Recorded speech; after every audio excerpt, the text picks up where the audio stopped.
On the technology front, this is take number 3, but again, we're evaluating the top 8 replacement heifers of the replacement heifer show at the Calaveras County Fair. 8 heifers that I think are really nice and help show the cross section of commercial herds here in the county. For me, there's 2 heifers that rise to the top. They'd be the 6 heifer and the 2 heifer. 2 heifers that I think uniquely combine the body, the condition, all the things necessary for these animals to have their first calf, raise a good calf, and breed back under the range conditions of Calaveras County. Today, I just fall in love with this Baldy heifer. When you view her, I think she's nice enough fronted. She's deep bodied. She's practical sized. You get on her, she's level out her hip. She still has some muscle. And while I'd say that she's not the most powerful heifer here today, I do think she is the most striking and the most broody. You develop her, when you really evaluate her udder development, I think she's going to have a nice udder. I don't think she's the best in the class, but I do think she does all the little things the best. She's the combination heifer of the day. Followed up by the heifer that you could argue with me all day. She's the ist. She's the deepest. She's the stoutest. She's the most striking. She's also the most masculine. I'd like to trim her up right through that first 1/3, make her a little bit more feminine, and I think that way she could get over the heifer above her. But today I'm going to go with the 6 heifer, as she just, for me, is ultra complete and ultra balanced. We're going to follow her up with a pair of heifers that make this evaluation extremely challenging. These 2 are the apple of your eye when they come on you, and just bear with us. A pair of smoke heifers, numbers 4 and 8. We're going to start with the brockle face heifer over the solid gray heifer. They both uniquely combine that cool, ultra feminine front end with a pile of power.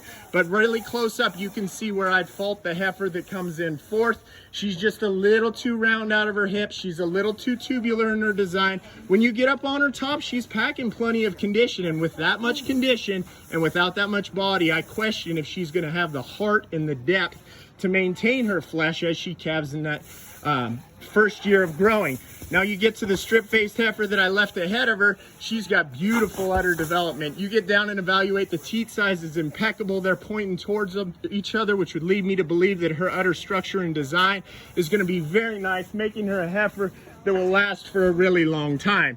As we work our way down towards the bottom of the class, this is where it gets a little bit more challenging in evaluating difference in preference and type. We got 2 Baldy heifers, a Baldy and a Brockle, and we're going to choose to use the Baldy heifer, who I believe is pretty gosh darn striking in her appearance. She's beautiful when you get her out and you can really evaluate her from far off. She may be the coolest fronted heifer of the Brockle faces, taking the gray heifers aside. You just wish there was more to both of these heifers compared to her contemporaries. They could be thicker, they could be wider pinned, they could be wider stifled, and I think that they will make excellent brood cows, but when you evaluate them in the class today, they simply get out horsed. Rounding out the class, we've got the 3 and the 1 heifers, just a little plainer appearing in my opinion. The 3 heifer falls victim of a class of Baldies that just outclass her. They're just a little fancier, a little nicer. Is she good in her own right? Absolutely. Could she prove out 5 years down the road to end up being the best of the trio? I wouldn't disagree. Maybe that's the case, but today for me, I prefer her in the second to last hole. The heifer that rounds out our class undisputedly is the nicest uddered heifer in the class. You evaluate her teat structure, you evaluate her udder suspension, she's making up a really nice udder.